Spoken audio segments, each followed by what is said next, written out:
You don't need every miniature range to play Rangers of Shadow Deep, but you have been suggesting some fantastic alternatives in the comments.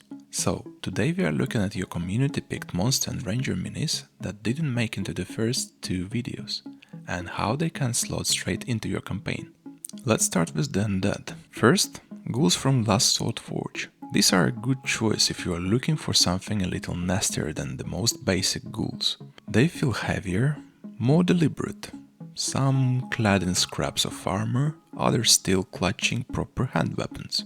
This look may differ slightly from the rulebook illustrations, but it doesn't really clash with the lore. In Shadow Deep, ghouls are often described as humans who consumed tainted flesh. They work especially well as ghoul fiends, the strongest among their kind, once powerful warriors before they slipped into undeath. But just as easily, they can serve as regular ghouls or ghoul rotters, depending on how threatening you want the encounter to feel. Next, Archon or Archon, I don't know really, Archon Studio I would say, and their skeleton crew. This set works particularly well if you are after dynamic, dungeon-style skeletons.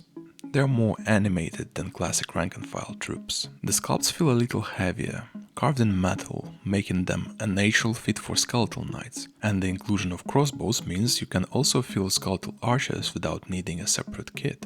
A simpler alternative, one I didn't include initially, is Wargames Atlantic and their skeleton infantry. They are slightly off theme in places, mostly due to some Greek hoplite inspired weapons, but still the kit has a few very practical advantages. They are cheaper on a per mini basis, that's one, and they represent exactly what the game often asks for, the individual skeletons armed with simple gear.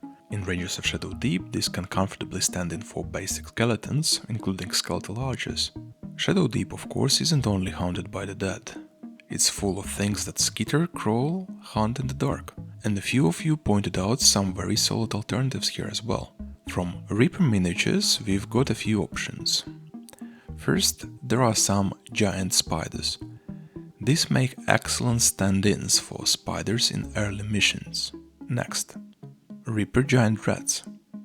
The sculpts are chunky enough to be easy to paint and great for trash mob style encounters where you need several cheap enemy models. And staying with the Reapers, they're dire wolves. These are perfect for beast encounters in Shadow Deep or as a hound companion if you wish to have one in your warband. By the way, talking about the warbands actually, another suggestion about really good miniatures is Victrix. The company has a really wide range of miniatures, however for the purpose of this video, we'll highlight two specific lines.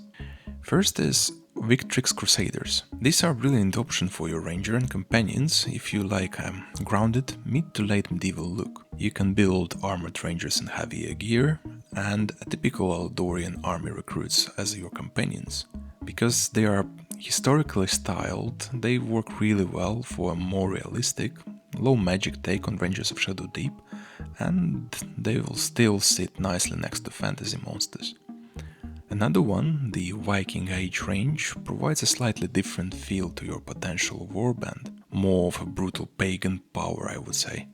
This will fit nicely if you wish to have a more rugged fighter party, made of tough, weather-beaten people from wilder frontiers, carrying axes, beards and stuff like that. You know the drill.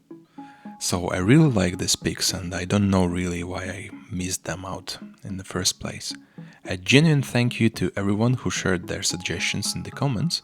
This episode really exists entirely because of that collective experience, and I'd like to keep this going. If you know miniatures sets that feel right for Rangers of Shadow Deep, undead, beasts, rangers, companions, anything at all, leave them in the comments below. And if you haven't seen my best monster minis selection, I'd suggest to watch that next. That covers the essential 20% of minis that get you through 80% of your early missions. And that's all for now. Take care.